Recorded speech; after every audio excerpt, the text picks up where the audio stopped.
So here's the thing about the Galactic Mathematical Council. They don't just solve equations. Oh no, that would be far too pedestrian. They commune with them. They hold ceremonies for them. They build entire temples around problems that nobody can figure out, and then they stand around in robes feeling very important about how confused they are. The crown jewel of their confusion? The theorem of eternal complexity. For 847 years, this equation had been the galaxy's most celebrated mystery. Every major civilization had taken a crack at it. The Centauri, with their 17-dimensional mathematics. The Krolix, who literally evolved extra brain lobes specifically for abstract reasoning. Even the hive consciousness of Sector 9, which was essentially a million minds working as one, had thrown in the towel after 3 centuries of collective head-scratching. The theorem itself was displayed in the Grand Hall of Perpetual Inquiry, a building that looked like someone had asked an architect to design pretentious, and they'd taken it as a personal challenge. Floating crystalline structures, walls that shifted through colors nobody had names for, and at the center, projected in holographic glory 30 feet high, was the equation. Chief Scholar Thrumnox treated it like other species treated religious artifacts. He was a Valdrine, which meant he looked like someone had stretched a very serious accountant to 7 feet tall and given him skin the color of a mood ring having an identity crisis. Currently, he was deep purple, which meant he was experiencing profound mathematical reverence, or possibly indigestion. Hard to tell. Behold, he announced to the assembled delegates, his voice doing that thing where every word sounded like it deserved its own echo. The ultimate expression of cosmic complexity. A problem so profound, so infinitely intricate, that to solve it would be to glimpse the very mind of the universe itself. The other council members nodded solemnly, their various appendages clasped in poses of deep respect. Nobody mentioned that they'd been saying the exact same thing for 8.5 centuries and still had absolutely no idea what they were doing. Ambassador Rita Wells had been briefed extensively about Galactic Protocol. Be respectful. Be dignified. Represent humanity as a species worthy of joining the interstellar community. Do not, under any circumstances, let anyone think Earth was populated by a bunch of clueless primates who'd only just figured out faster-than-light travel by essentially duct-taping a warp drive together until it worked. What she had not been briefed on was bringing her 12-year-old daughter to the orientation ceremony. But Emily's school had that week off. Rita's ex-husband was on a research station near Jupiter, and childcare for intergalactic diplomatic functions wasn't exactly covered in the manual. So here they were, standing in the Grand Hall of Perpetual Inquiry, surrounded by the galaxy's most prestigious mathematical minds, while Emily radiated the kind of boredom only a preteen forced to attend a parent's work function could achieve. "Mom," Emily whispered, not quietly enough, "how long is this going to take?" "Shh. It's important. It's been an hour and nobody's said anything interesting." Rita smiled apologetically at a nearby Centauri delegate who had rotated 3 of its eye stalks in their direction. The universal symbol for "control your offspring." The other alien species towered over them, literally and figuratively. The Krolix delegation looked like they'd evolved specifically to look down on people, all sleek angles and crystalline exoskeletons. The Valdrine moved with the kind of deliberate grace that suggested they'd never experienced anything as undignified as tripping over their own feet. Even the blob-like Gelthorians managed to ooze with superiority. And then there were the humans. Rita, in her best diplomatic suit, clutching a folder of introduction materials. Emily in jeans and a hoodie that said, "I paused my game to be here," eating something called Cosmic Crunch that she'd insisted on bringing from the shuttle because alien food might be weird. "The theorem of eternal complexity," Thrumnox continued, building to what was clearly his favorite part of the speech, represents the pinnacle of intellectual achievement. To even comprehend its depths requires decades of study in higher mathematics, quantum field theory, and transdimensional calculus. Emily pulled out her tablet and started playing something that made small beeping noises. Rita reached over and turned the volume down, her smile now so forced it was practically weaponized. "Emily, please." "I'm listening," Emily said, in the tone of someone absolutely not listening. Thrumnox gestured dramatically at the massive holographic display. The equation flickered and rotated, all elegant symbols and complex notation that seemed to fold in on itself. "We gather here not in shame of our inability to solve it, but in celebration of the mystery itself. Some questions, we believe, are meant to remain unanswered. Some puzzles exist to humble us, to remind us that the universe is vast and we are small." The assembled aliens murmured in agreement, a sound like a very pretentious wind chime. Emily glanced up from her tablet, looked at the equation for approximately 2 seconds, and went back to her game. Rita felt a stress headache forming. They'd been in Galactic society for exactly 90 minutes, and she was already planning her resignation letter. The ceremony had moved into what Thrumnox called the meditation of mathematical humility, which apparently meant standing in silence while contemplating the equation and feeling appropriately inadequate about it. Rita was contemplating how much longer until they could politely leave. Emily was on level 43 of whatever game had her attention. Then, Emily's tablet died. The screen went black with that specific finality that said, "You forgot to charge me, and now you will suffer." Emily sighed, looked up, and for the first time actually paid attention to the giant holographic equation floating in front of her. She tilted her head, squinted, looked at it from another angle. "Huh," she said, way too loud for the reverent silence. Several eye stalks swiveled toward her. Rita grabbed her arm in the universal mom gesture for, "Do not embarrass me right now." But Emily was already standing up, pointing at the hologram with a chip from her snack bag. "That part there? That's the same as that part, just flipped. And those symbols are basically repeating in a pattern if you skip every third one." Thrumnox's skin color shifted to a scandalized orange. "Young human, this is a sacred. And that whole section is basically just working backwards from the end, right? Like, if you start here instead of there. It's super obvious." Emily walked closer to the display, completely oblivious to the rising tension in the room. She traced a path through the equation with her chip, leaving slight orange dust trails in the holographic projection. "See, it's symmetrical. Kind of. You've got this mirror thing happening, and once you figure out this middle bit, the rest just sort of fills itself in." Rita had stopped breathing. Around them, aliens were making sounds that ranged from confused chittering to what might have been outrage. "Emily, sweetie, maybe we should—" "It's basically like Sudoku," Emily continued, now fully committed to explaining despite her mother's increasingly desperate hand signals. "You know, where you can't repeat numbers? This is the same idea, but with, like, extra-dimensional stuff instead.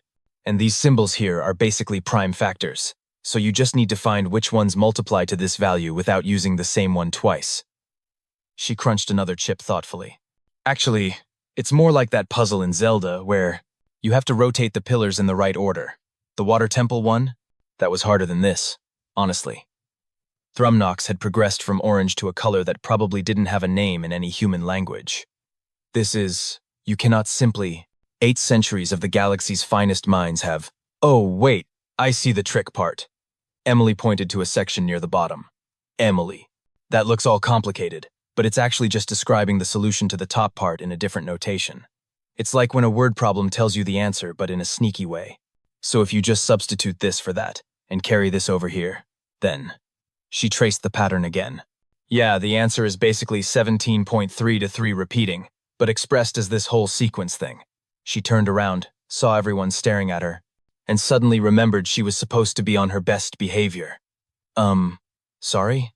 Was I not supposed to touch the holy math thing?" Rita had her face in her hands. This was it. Humanity's first diplomatic incident. They'd be kicked out of the galactic community before they'd even gotten their parking passes. Thrumnox made a noise like a kettle achieving sentience and immediately regretting it. His hands shook as he gestured to a Krolix technician. "Run. Run her solution through the verification matrix." "Chief Scholar, surely we don't need to—" "Run. The verification." The technician's crystalline fingers flew over holographic controls. Numbers cascaded across auxiliary displays. Mathematical proofs materialized and dissolved. The equation itself seemed to shimmer, responding to Emily's casual roadmap through its complexity. Then every screen in the grand hall turned green. Verification complete. Solution confirmed. Theorem solved. Emily brightened. "Oh cool, I got it right. Do I get a prize or something? Mom said there'd be snacks after this." Thrumnox sat down very suddenly, his skin cycling through colors that didn't seem to correspond to any known emotion. Around the hall, the galaxy's greatest mathematical minds experienced what could only be described as a collective existential crisis. Rita looked at her daughter, at the verified solution, at the imploding alien scholars, and made a mental note to update her resume, just in case. The verification system ran the solution 3 more times, because apparently when your entire civilization's pride is on the line, you need to be really sure a 12-year-old with chip dust on her fingers just destroyed it. Green every time. A Krolix mathematician named Telexar was the first to actually crack. His exoskeleton made a sound like breaking glass as he leaned against a pillar. I have 6 doctoral degrees. I have published 247 papers on abstract dimensional theory. I once calculated the mass of a black hole using only a slide rule in spite. His voice went up an octave, and this small human child just looked at it and said it's like a video game about water temples. To be fair, Emily offered helpfully, the water temple is really hard. Most people need a walkthrough. Thrumnox wasn't even purple anymore. He'd gone straight to a kind of gray static color that suggested his emotional spectrum had completely given up. He kept looking at the equation, then at Emily, then back at the equation, like he was waiting for one of them to admit this was an elaborate prank. Explain, he finally croaked out. Explain how you saw what we could not. Emily shrugged, which might have been the most devastating gesture in galactic history. I mean, it's pattern recognition, right? My brain just kind of does that automatically. Like, you've got this sequence here that repeats every 7th iteration, and these variables are locked in a dependent relationship, so once you solve for one, the others cascade. It's not that complicated. A Gelthorian scholar literally melted into a puddle of despair. Its translator unit, now sitting in a pool of disappointed goo, crackled out. Not that complicated. Did you hear? It said not that complicated. But the dimensional matrices, another Valdrine protested weakly. The quantum uncertainty principles embedded in the notation. The recursive paradoxes that fold back on themselves. Oh yeah, those. Emily pulled out a slightly crushed granola bar from her hoodie pocket. See, that's what makes it look scary. But they're actually just red herrings. Like, whoever designed this puzzle was trying to distract you with complicated-looking stuff while the real solution is way simpler. It's a classic misdirect. She took a bite. Video games do it all the time. The scary door is unlocked and the normal-looking door is the trap. Rita had progressed beyond embarrassment into a kind of stunned fascination. Her daughter was simultaneously solving an ancient mathematical mystery and comparing it to game design theory while eating snacks. This was either the worst or best diplomatic incident in human history, and she genuinely couldn't tell which. But we ran quantum simulations, Telexar said, sounding like he was personally grieving. Billion-year projections.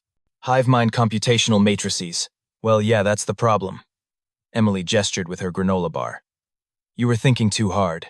Sometimes, when you stare at something too long, you stop seeing what's actually there and start seeing what you think should be there. Like those magic eye pictures? If you try too hard, you can't see the dolphin. There is no dolphin, Thrumnox whispered. Exactly. Well, I mean, in this case, the dolphin is the solution, and you guys were so busy trying to invent new types of eyes that you forgot to just relax and look at it. Emily paused. That metaphor got away from me a little bit. A Zentari delegate who'd been silent until now rotated all 7 of its eye stalks toward Emily. How long did it take you to solve it? Emily thought about it. Like, 30 seconds? Maybe. A minute? I wasn't really timing. The Zentari made a sound like a computer shutting down. One by one, its eye stalks went limp. Is it okay? Emily asked, concerned. It's experiencing what we call cascading existential failure, Rita said quietly, because apparently she'd been married to a xenobiologist long enough to pick some things up. I think we should probably go. But I helped, right? Emily looked genuinely confused by everyone's distress. Isn't solving problems good? You guys seem pretty stuck on this one. Thrumnox finally looked at her directly, his color settling into a kind of resigned beige. Child of Earth, you have accomplished in minutes what our greatest minds could not achieve in centuries. You have shattered our understanding of our own limitations. You have rendered obsolete entire fields of academic study. He paused. How does this make you feel? Emily considered the question seriously. Hungry, mostly. Mom, you said there'd be snacks after, right? Somewhere in the Grand Hall, another mathematician started crying. The news hit the Galactic networks approximately 14 minutes after verification, which was apparently a new record for fastest destruction of institutional credibility in recorded history. Rita watched the feeds on her datapad while Emily finished her granola bar, blissfully unaware that she'd just become the most controversial figure in 36 star systems. The headlines scrolled past in various alien languages, helpfully auto-translated into increasingly frantic English. Eternal theorem solved by human juvenile, in less time than standard lunch break. Mathematical prodigy or cosmic fluke. Galaxy demands answers. 8 centuries of research invalidated by child who thought it was a game. That last one came with video footage of Thrumnox trying to explain what happened to a news crew while his skin flickered through colors like a broken stoplight. He was not handling it well, but the real chaos, started when other civilizations got involved. The Krolix Science Directorate released a 17-page statement declaring that the verification system must be flawed and demanding an independent review. The Zentari Collective filed a formal complaint suggesting that humans might be using some kind of telepathic cheating, which was rich coming from a species that literally shared a group consciousness. 3 separate academic institutions announced they were shutting down their mathematics departments entirely, because apparently, if a human child can do it, what's even the point? The conspiracy theories were Rita's personal favorite. A fringe group of Valdrine scholars had already published a manifesto claiming that humans were actually an ancient precursor race that had seeded the galaxy with life and then regressed on purpose. And Emily solving the theorem was evidence of our dormant godlike abilities awakening. Emily, the potential dormant god in question, was trying to be another him, connect to the station's Wi-Fi. Mom, what's the password here? Emily, sweetie, you realize you've caused an intergalactic incident, right? I helped them solve their math problem. How is that bad? Emily looked genuinely baffled, which somehow made it worse. Rita's communicator buzzed, then buzzed again, then basically vibrated itself off the table with the sheer volume of incoming messages. 7 different universities wanted to offer Emily full academic scholarships. Never mind that she was 12 and still getting C's in Earth history. A Krolix research collective wanted to study her cognitive processes, which sounded uncomfortably like dissection. And someone from a species Rita had never heard of wanted to hire her as a complexity consultant for a sum of money that had way too many zeros. Ambassador Wells? A nervous-looking Gelthorian aide oozed over to them. The council has requested your presence, both of you. They were escorted back to a smaller chamber where Thrumnox sat with what remained of his composure. Several other council members were there, looking like they'd aged 100 years in the past hour. Telexar was in the corner, rocking back and forth and muttering about water temples. Young Emily, Thrumnox began, his color a resigned sort of mauve. We have a question. A very important question. Okay, Emily said cautiously. The theorem of eternal complexity was, our most celebrated unsolved problem. But it is not our only one. He gestured, and a holographic display materialized, showing what looked like a database. Hundreds of entries, maybe thousands. We have an archive. Centuries of equations, proofs, puzzles, and paradoxes that have stumped the galaxy's finest minds. Emily leaned forward, interested now in a way she hadn't been during the ceremony. We need to know, Thrumnox continued, and his voice had lost all its pompous ceremony and gained something that might have been actual fear. Is the theorem special? Or, can you? He couldn't quite finish the sentence. Can I solve the other ones too? Emily finished for him. She looked at the database, scrolling through entries with genuine curiosity. I mean, I could try. Do you want me to? The council members exchanged glances that communicated entire conversations worth of academic dread. That depends, said a Krolix elder who'd been silent until now. If you can solve them, if these mysteries that have defined our intellectual pursuits for generations turn out to be simple pattern puzzles to your species. She paused. What does that say about us? Emily thought about it with the kind of seriousness that suggested she actually understood the weight of the question. I think it just means different brains are good at different things. Like, I bet you guys can do stuff that seems impossible to me. This is just the thing my brain happens to be good at. It was possibly the most diplomatic thing said in the entire encounter, which was ironic, considering she was the 12-year-old and not the actual ambassador. Thrumnox's color shifted to something that might have been grudging respect, or possibly nausea. Very well, if you are willing, we would like to show you one more problem. Just one. To understand if today was an anomaly, or if we need to fundamentally reconsider our place in the intellectual hierarchy of the galaxy. Sure, Emily said, pulling out her recharged tablet.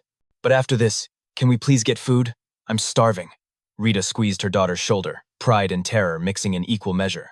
They'd come here to join the galactic community as equals. Apparently, they were going to end up being the species that accidentally humbled it instead. The flight back to Earth was supposed to be 3 hours of Rita writing incident reports, and Emily sleeping off what had been, diplomatically speaking, the most exhausting day in human-alien relations history. Instead, Emily had asked for something to do during the trip. The Galactic Council, in what Rita could only describe as a mixture of masochism and morbid curiosity, had loaded 17 of their most legendary unsolved problems onto a datapad and sent it along with them, probably expecting Emily to spend weeks on them, if she could solve them at all. Rita glanced over at her daughter, who was curled up in her seat with the datapad, a juice box, and the expression of someone doing a crossword puzzle on a lazy Sunday. "Oh, that's clever," Emily muttered, swiping through one of the problems. They hid the solution in the negative space. Classic. Rita's eye twitched. "Emily, please tell me you're not. This one's about probability cascades in quantum foam. But it's really just asking about coin flips if the coins exist in multiple dimensions at once." Emily tapped a few notes. "Done. Next." Emily. "Oh, wow. This one's actually kind of tricky. It's got this thing where..." She tilted her head, chewing on her straw. "Wait, no, I see it. You have to approach it backwards and sideways at the same time. Like that one level in Portal 2. Okay, done." Rita watched her daughter casually demolish 8 centuries worth of accumulated alien intellectual challenges like they were activity pages from a children's magazine. She should probably stop her. This was going to cause another incident, maybe several incidents. On the other hand, Rita was really tired, and humanity had apparently already crossed the accidentally devastating alien academic confidence bridge. So what was a little more devastation between species? "Mom, what's a non-Euclidean paradox loop?" "I have absolutely no idea, sweetie." "Okay, well, it's basically just a Mobius strip with extra steps." "Got it." By the time they approached Earth's orbit, Emily had solved 14 of the 17 problems, gotten bored with the 15th. This one's not actually unsolvable, it's just poorly worded, and rated the remaining 2 as pretty decent brain teasers. 7 out of 10 would recommend to a friend. She'd also added her own notes to each solution. Helpful comments like, "This would be harder if you added time pressure, and consider adding a combo system for multiple correct answers," and, "For the theorem of eternal complexity itself," a review that would probably go down in history. Rita read it over Emily's shoulder. 3 stars. Made me think. Which was good. But no time trial mode, no difficulty settings, and the reward for solving it was just watching adults have a breakdown. Could use more replay value. Also, needs better snacks. You rated the galaxy's greatest mathematical achievement 3 stars. "I mean, it was fine," Emily said, completely serious. "But it wasn't fun. Good puzzles should be fun." Rita started laughing. She couldn't help it. The absurdity of the entire day, the sheer chaos her daughter had unleashed with nothing but pattern recognition and complete obliviousness to social cues. The fact that humanity's first major contribution to galactic civilization was apparently humbling every other species' understanding of their own intelligence. It was too much. "What?" Emily asked, smiling because her mom was laughing even though she clearly didn't get the joke. "Nothing, sweetie. You just solved problems that have stumped the galaxy for centuries and rated them like a video game on a review site. I mean, yeah? That's basically what they are. Puzzles are puzzles." Emily stretched and yawned. "Can we stop for burgers on the way home? I really need actual food." Rita's communicator was already lighting up with messages from Earth. The news had reached home. Humanity's reputation had shifted from new species trying to fit in to terrifyingly competent puzzle solvers who think our impossible problems are casual entertainment. There would be discussions, committees. Probably someone would want to study Emily, though Rita would fight that particular battle when it came. For now, she just messaged back a single line. "Mission successful. Joining Galactic community complete. Minor incident involving solving the unsolvable. Will explain. Bringing burgers." Emily had already fallen asleep, the datapad still in her lap, displaying her casual dismantling of alien academia with all the care and attention of a kid finishing her homework on the bus. The galaxy would adjust. Eventually, they'd realize that humans weren't gods or ancient precursors or cheaters. They'd understand that sometimes a fresh perspective and a brain wired differently was all it took to see what others couldn't. Or they'd keep having existential crises about it. Either way, humanity was officially part of the galactic community now. And somewhere on the Galactic Council station, Thrumnox was staring at Emily's 3-star review and seriously reconsidering every life choice that had led him to this moment. His skin had settled on a color best described as defeated acceptance. It was, he decided, probably going to be a permanent condition.